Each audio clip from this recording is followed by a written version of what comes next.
आप देख रहे हैं गवर्नमेंट खबर।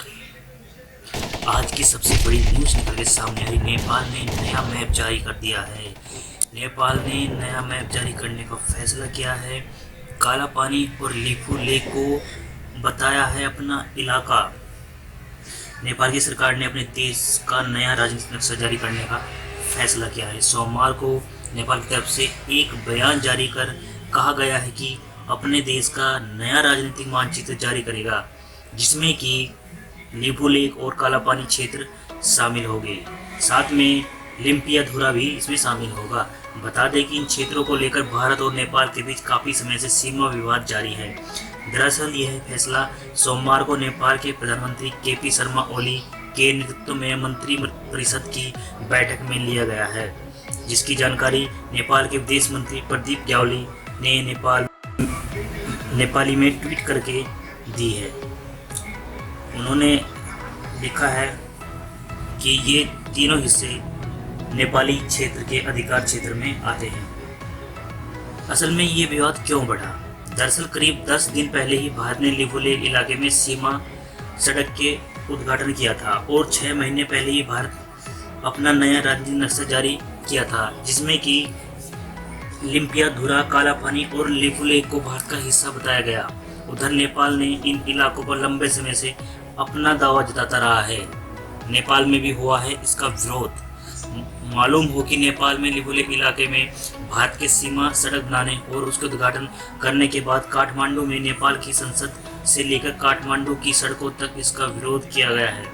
इसके बाद काठमांडू में भारत के राजदूत और भारतीय विदेश मंत्रालय से नेपाल ने काला पानी और लिपू लेक क्षेत्रों पर अपने पुराने दावे को फिर दोहराया था।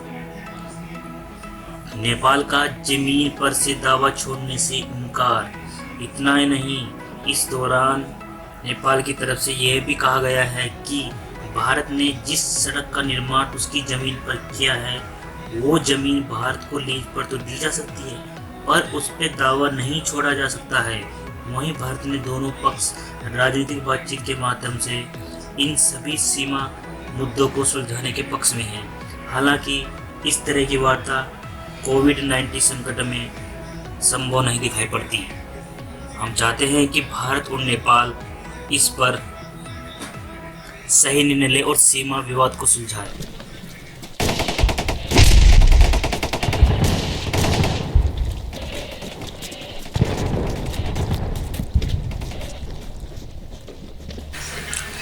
ऐसा लग रहा है जैसे नेपाल की महत्वाकांक्षा बढ़ती ही जा रही है।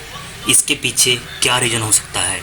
शायद चाइना ने ही ऐसा करने के लिए इसे कहा हो, कहीं चाइना की यह चाल हो, क्योंकि आजकल देखा जा रहा है जब चाइना और नेपाल के जो संबंध है वो बढ़ते जा रहे हैं।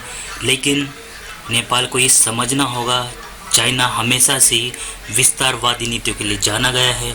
आगे जाकर शायद नेपाल को भी इसका खामियाजा भुगतना पड़े। हम चाहते हैं कि भारत और नेपाल अपने सभी सीमा विवाद को आपसी कूटनीतिक तरीके से हल करे तथा इस क्षेत्र में किसी भी तरह की उत्पन्न होने वाली अशांति को ज़्यादा आगे ना बढ़ाए और इसको यहीं पे शांत कर दे।